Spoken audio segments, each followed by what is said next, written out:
ok? Então a gente vai para Provérbios. Deixei aberto. Eu vou pegar essa outra Bíblia aqui, porque eu vou precisar usar alguma coisa dela daqui a pouco. Essa Bíblia aqui é a MacArthur, a Bíblia MacArthur, né?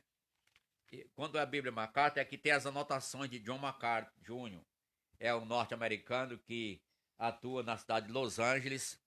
Muito tem me abençoado o ministério do John MacArthur, apesar de eu não ler inglês, nem escutar também inglês, se bem que eu escuto ele em inglês, né? Muita coisa eu entendo, já familiarizado com os textos que ele está falando e com o inglês dele, mas na realidade eu não leio inglês. E por isso a Bíblia é traduzida, a Bíblia MacArthur, e eu tenho usado algumas anotações dele em Provérbios. Usei o livro através da Bíblia, e o tempo que eu dei as 3 primeiras aulas me respondem em 2 páginas do livro de através da Bíblia. E esses comentários que eu estou deixando também nesses últimos dias em Provérbios é apenas 2 páginas também do livro da Bíblia de MacArthur, né? É 2 páginas.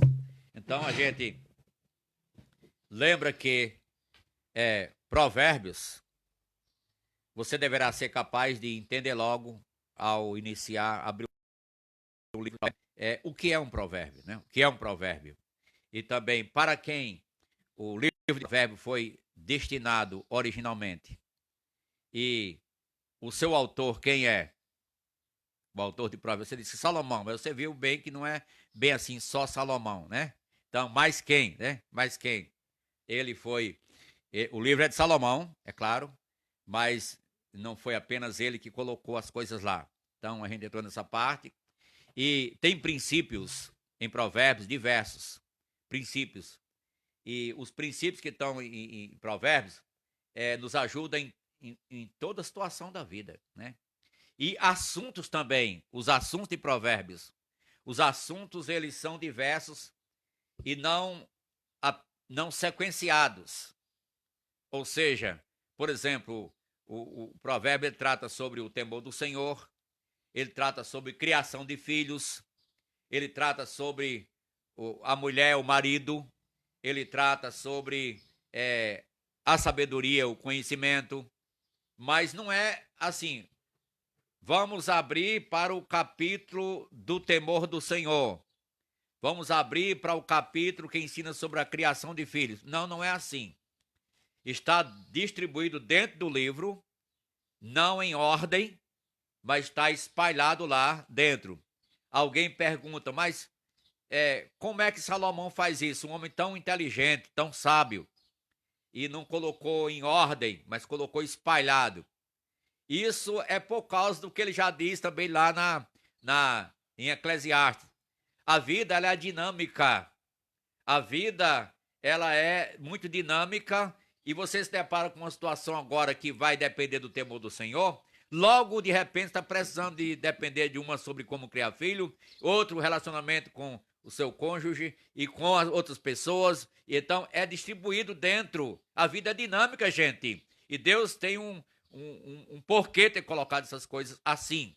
Quer nos ensinar. De outro lado também, a gente pode ter um trabalho de procurar selecionar, como procurei semana passada, trazer sobre o temor do Senhor, vários princípios dentro do livro de Provérbios sobre o temor do Senhor. Mas a gente já tá com isso, fomenta no aluno o desejo de conhecer, estudar provérbio por conta própria, sozinho, né? A gente dá esses princípios, orientações para nortear sua mente e dirimir como você vai desenvolver o estudo e entender o livro de Provérbios. No final, eu deixo algumas curiosidades para você pensar sobre Eclesiastes, como depois deixarei também sobre Cantares, quando terminar Eclesiastes. Mas deixe-me dizer aqui, vamos ler o verso número 8. Verso 8 de Provérbios. Desculpa, 7. O temor do Senhor é o princípio do saber, mas os loucos desprezam a sabedoria e o ensino. Muito bem. Como você sabe, Provérbios são frases curtas, concisas, que resumem conteúdos necessários de uma forma bem objetiva e também de uma forma para você pensar e descobrir mais coisas lá dentro, né? Então vamos orar nesse sentido. Deus nos dê sabedoria para tal. Nosso Deus, obrigado porque a tua palavra é maravilhosa. Ajuda-nos a entender. Em nome de Jesus, ajuda os irmãos preparando para ser uma bênção nessa trajetória. Amém. Ok. Então o livro nos ensina a falar pouco. Então vou ter que ter cuidado, né? O livro nos ensina a falar pouco. Até porque o provérbio resume em poucas palavras muita coisa. Já ajuda na quantidade de palavras, não é verdade? Já ajuda. Segundo, também ele mostra sobre o uso adequado da nossa fala, da língua. Mostra sobre isso também. E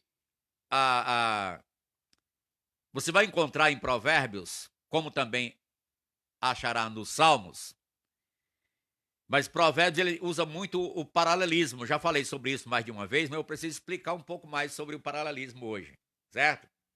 O uso de paralelismo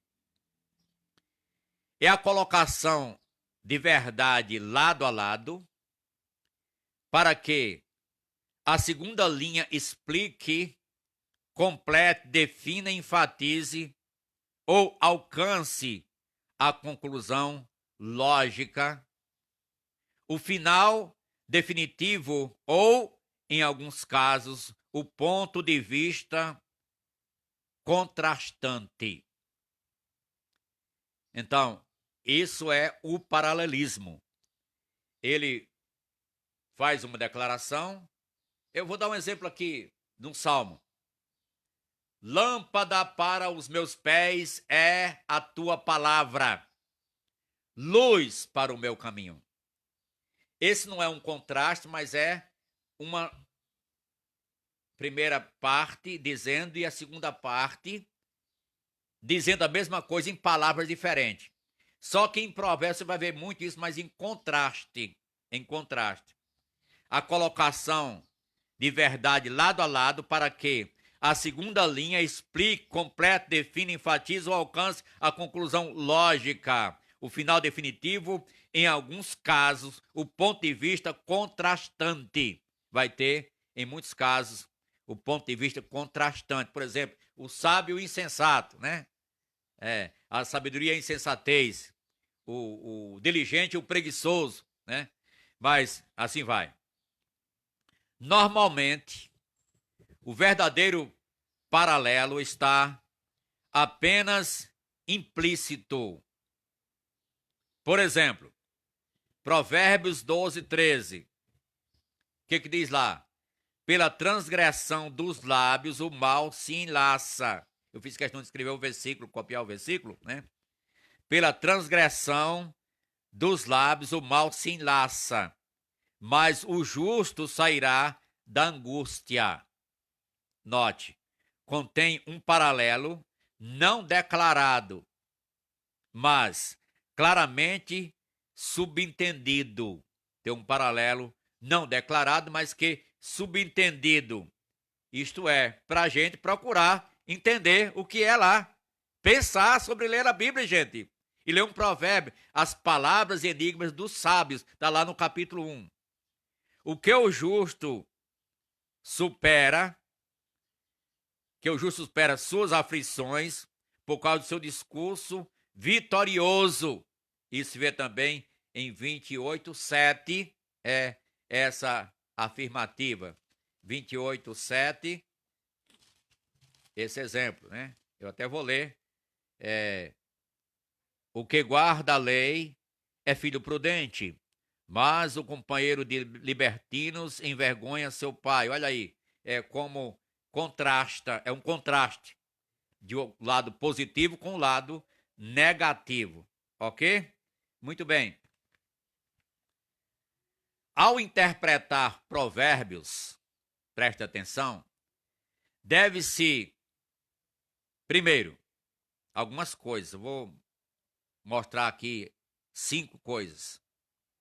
Primeiro, ao ler provérbios, procurar interpretar provérbios. Primeiro, determinar o paralelismo e normalmente ter de completar o que era suposto, mas que não foi declarado pelo autor. Olha aí, Deus usando um homem sábio para trazer palavras sábias, foi Salomão, e o próprio Espírito Santo o moveu a tal. Quando eu usei a palavra moveu, não estou usando inspirou, porque eu tive que explicar um pouco sobre isso, que inspiração e o mover é diferente.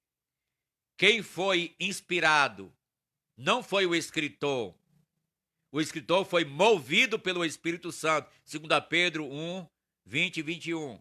Mas o que é inspirado é o conteúdo, é a palavra, é inspirada. 2 Timóteo 3,16. Toda a escritura é inspirada por Deus e útil. Então, é a inspiração, refere-se à escritura. E o escritor foi movido pelo Espírito Santo.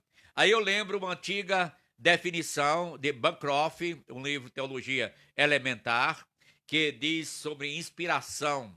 É a superintendência do Espírito Santo sobre os autores sacros, de maneira que, usando as suas próprias faculdades mentais e estilística de redação, eles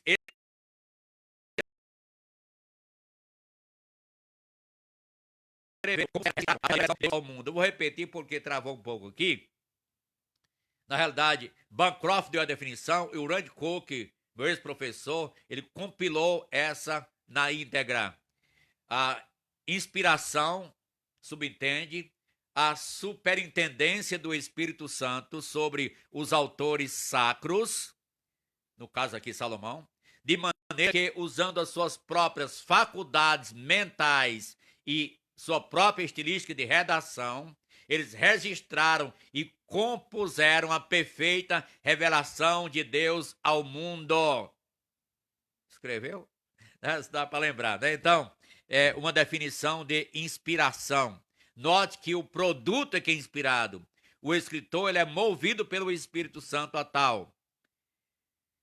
Ao ler provérbios e interpretar, deve determinar o paralelismo, normalmente tem de completar o que era suposto pelo autor e não foi declarado abertamente. Vai deixar assim um pouco para você pensar e entender logicamente o que foi. É bem didático, né? Bem didático. Segundo, eu disse 5 coisas, vai ser 5 coisas. Identificar as figuras de linguagens e parafrasear o pensamento sem essas figuras de linguagem. Vai ter muita figura de linguagem. A figura de linguagem para levar você a entender o que está ali. Mas para você entender, você deve procurar se esforçar, parafrasear, dizer em suas palavras, sem precisar usar a metáfora. Aí coloca a metáfora, clareia, aí que clareia mesmo, porque o propósito da metáfora é ilustrar, é uma ilustração. Para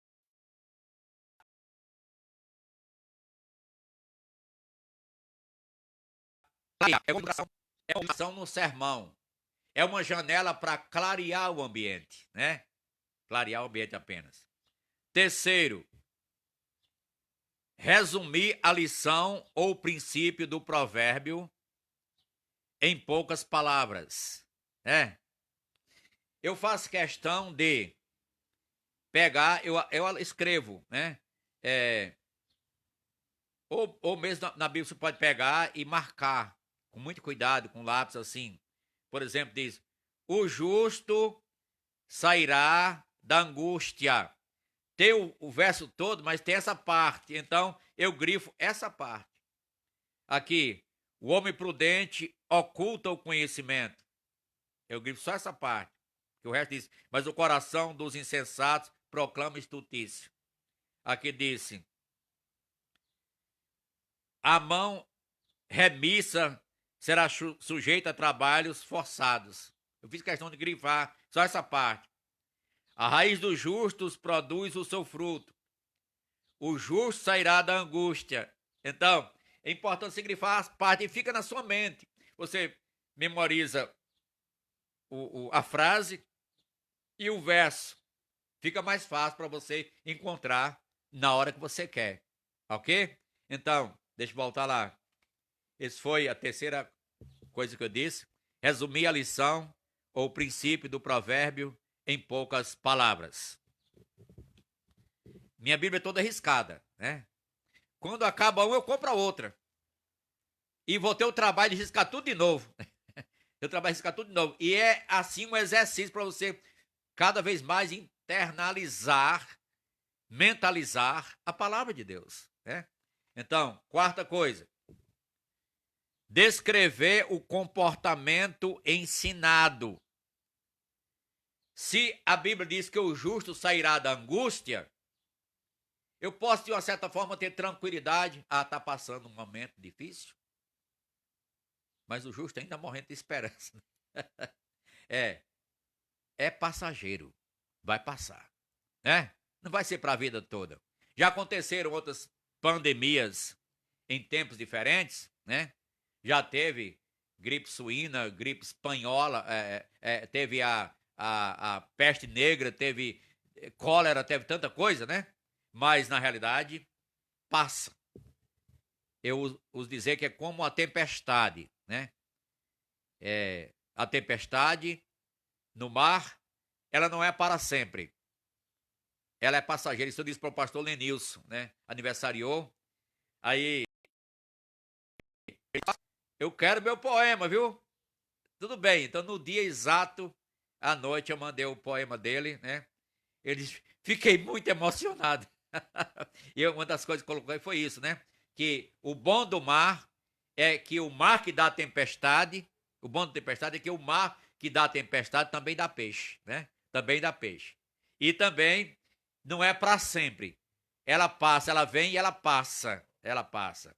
Pois bem, vamos para a quinta coisa a lembrar ao interpretar provérbios. Encontrar exemplo dentro da própria Bíblia. Encontrar exemplos disso na Escritura. Você vai tem um provérbio que diz assim: o que retém o trigo será amaldiçoado pelo povo, mas mas bênção haverá na cabeça do vendedor. Viu esse provérbio, né? O que retém o trigo será amaldiçoado, mas pelo povo, mas bênção haverá na cabeça do vendedor. Aí você pode ir na história Gênesis e ver lá no Egito José, que vendeu trigo para todo mundo. Ninguém morreu de fome se dependeu dele, porque ele tinha ele tinha armazenado produto para 7 anos suficientemente, e o povo vinha comprar. Ele fazia troca também por mercadoria, por terras, por gado. O povo tinha o que comer, tinha. Por quê? Ele vendeu para o povo.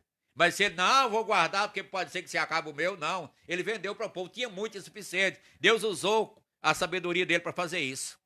Então, aqui o quinta orientação, encontrar exemplo dentro da Escritura para comparar a Escritura com a Escritura, que é uma regra hermenêutica.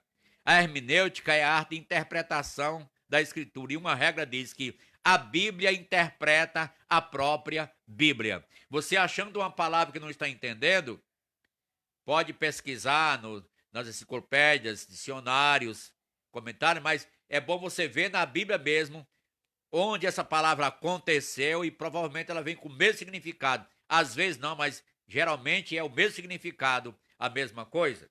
Então, 5 coisas a ter em mente ao ler Provérbios e interpretar. Repito, determinar o paralelismo e normalmente ter de completar o que era suposto, mas que não foi declarado pelo autor. Deixou você pensar e concluir. Segundo, identificar as figuras de linguagem e parafrasear o pensamento sem as figuras, uma vez que você está entendendo. Terceiro, resumir a lição ou princípio de Provérbios em poucas palavras. Quarto, descrever o comportamento ensinado, aqui significa isso. Então, tem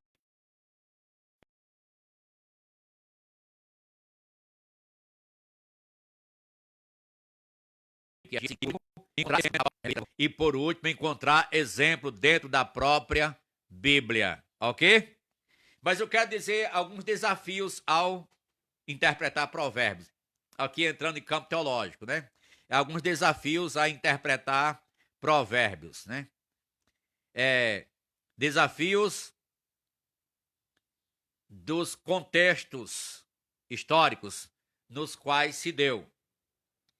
Você interpretar dentro do contexto é importante. Por exemplo, um contexto de Provérbios falou no capítulo 1, para que o jovem adquira o bom senso, né? E o sábio conhecimento, sabedoria, o entendido venha a compreender provérbios e palavras, as palavras e enigmas dos sábios. Então, o contexto, eu já disse isso antes, mas tenho que repetir aqui, faz parte, é o contexto de um jovem, ou melhor, os jovens na corte do rei. É o contexto histórico. Os jovens, na sua maioria, é esse. O jovem na corte do rei. Aí a gente lembra o quê? Salomão era rei, era sábio, ele tinha sábios também ao seu serviço. É tanto que ele fez coleção de provérbios usando sábios diversos, inclusive do Egito, e outros sábios. Ele fez coleção de provérbios de outras pessoas, né? Então, só que os provérbios que ele colecionou não eram apenas da pessoa, mas Deus usou, guiou pelo Espírito Santo as palavras e orientou devidamente como colocar. É tanto que posteriormente houve lá não um acréscimo, uma complementação pelos homens de Ezequias, lá em capítulo 24. Foram transcritos pelos homens de Ezequias. Não foi mais Salomão, foi transcrito. Ele tinha, mas foi transcrito pelos homens de Ezequias. Então, o contexto da corte real. Segundo, o cenário como um todo será entendido comparado com o restante da Escritura. Exemplo, comparar a sabedoria ensinada por Salomão com a sabedoria personificada da pessoa de Jesus. Como lemos semana passada, que Jesus é a sabedoria de Deus. E lá em capítulo 8, essa sabedoria está personificada, e essa personificação aponta para a pessoa de Jesus. A sabedoria geral de Provérbios, ela vem de Deus, não é um mero entendimento humano, mas ela veio de Deus para o sábio Salomão, para repassar a outras pessoas. Outra coisa a ter em mente, o contexto histórico. As instruções vêm do contexto, seu próprio cotidiano. Como era a vida cotidiana nos dias de Salomão? Está descrevendo, por exemplo,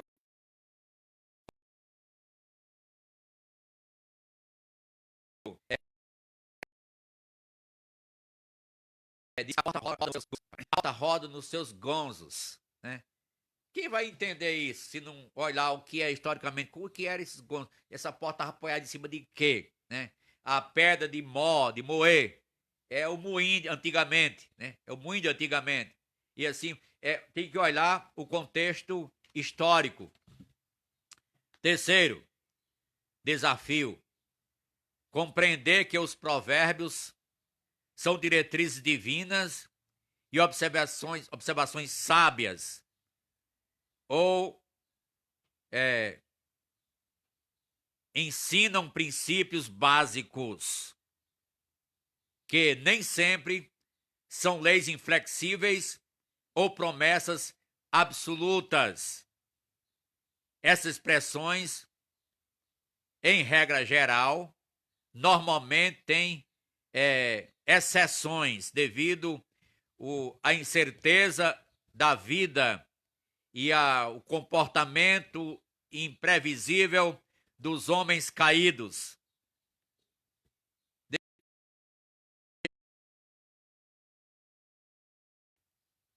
24, 3.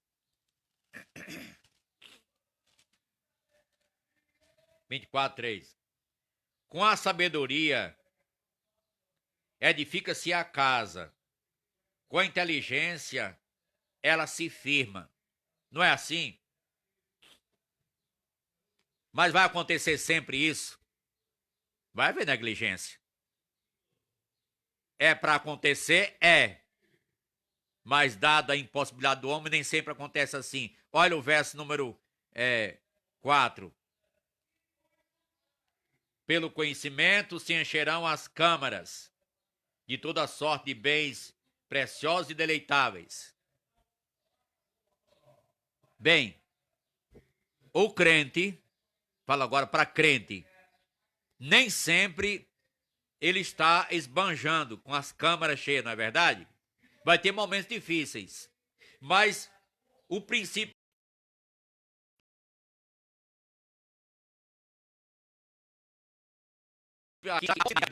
o trabalho vai se encher as câmaras, como diz lá, sem lenha o fogo se apaga, como disse, deixa eu passar o carro de som, como disse também, por falta, não havendo boi ou por falta de boi, o celeiro fica limpo. Não havendo boi, o celeiro fica limpo. Então, hoje é mais utilizado, em vez do boi, os trastores, as máquinas, né? As máquinas. Então, tem que contextualizar, não é que tem que ter somente o boi e sempre o boi, mas é para ter o trabalho, só para ilustrar. No capítulo 10, exemplo disso, capítulo 10, verso 27. 10, 27. O temor do Senhor prolonga os dias da vida, mas os anos dos perversos serão abreviados. Você conhece algum crente verdadeiro que morreu cedo? Então, estou reforçando aquilo que foi dito, né? Que não são diretrizes diretamente inflexíveis, lutas, mas expressões em regra geral. Normalmente tem exceções devido à incerteza da vida, ao comportamento imprevisível dos homens caídos. Mas vai morrer crente verdadeiro, fora de tempo. Já aconteceu, tem acontecido, vai acontecer. Deus não garante o resultado ou aplicação uniforme para cada provérbio, mas ao estudá-los e aplicá-los, pode-se compreender, o bom é isso, a mente de Deus, o caráter de Deus, seus atributos, suas obras e suas bênçãos. De qualquer maneira, está chamando a atenção para ele. Aí tem um escritor bíblico que diz, ainda que ele me mate, nele esperarei, né? Quer dizer, é independente do que esteja acontecendo. Nem sempre o crente vai estar bem. Agora, algumas pessoas têm uma filosofia que todo crente tem que estar no top, né? Tem que estar na torre. Todo crente tem que ser empresário. Parece que o servo, o funcionário, é quase como que se fosse amaldiçoado. Mas não é assim. Vai ter crente fiel sendo zelador, sendo varredor de rua, sendo trabalhando, esgotando fossa. Vai ter crente fiel. E um trabalho honrado que ele está fazendo. Está fazendo a limpeza, né? Então, mas vai ter pessoas que vão estar se destacando, em alguns casos, por causa exatamente de certas atitudes, e Deus permitiu. Mas nem sempre é em todos os casos assim. Todos os tesouros da sabedoria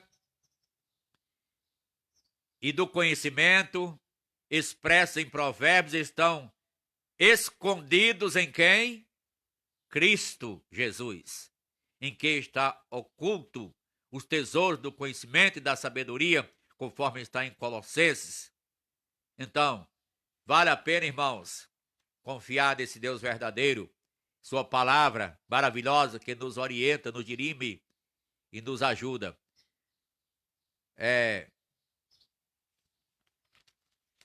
Quis deixar essas observações aqui. Deixa eu olhar a hora aqui. São 10 horas, mais 35 minutos. Eita, olha aí. Vamos encerrar, mas eu queria deixar para você pensar. Eclesiastes. Domingo a gente vai entrar em Eclesiastes. Dá uma lida em Eclesiastes. Dá uma lida. Você percebe que Eclesiastes vai fazer algumas colocações e se o crente for fraco, tem que entender, né? Procurar entender. Por isso vamos estudar. Vamos estudar. Deixa eu terminar mostrando aqui.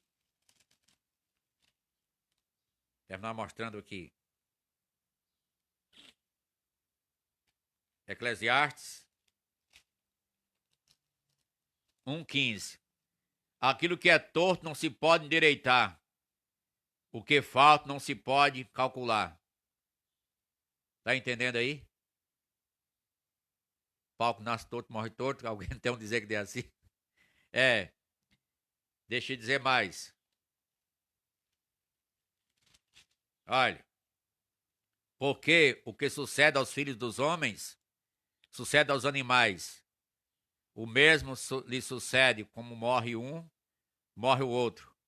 Todos têm o mesmo fôlego de vida. E nenhum tem vantagem. Nenhuma vantagem tem o homem sobre os animais, porque tudo é vaidade. 3, 19 e 20. Todos vão para o mesmo lugar. Todos procedem do pó e ao pó tornarão. Com isso, eu estou só introduzindo aqui para você pensar e entender que precisa estudar Provérbios. Viu? É um livro maravilhoso. Vamos entender isso aqui. Mas é um desafio para você. Leia Provérbios. São 12 capítulos apenas. É bem menor que leia Eclesiastes. É bem menor que Provérbios. Provérbios é 31. Aqui são 12 capítulos, Eclesiastes.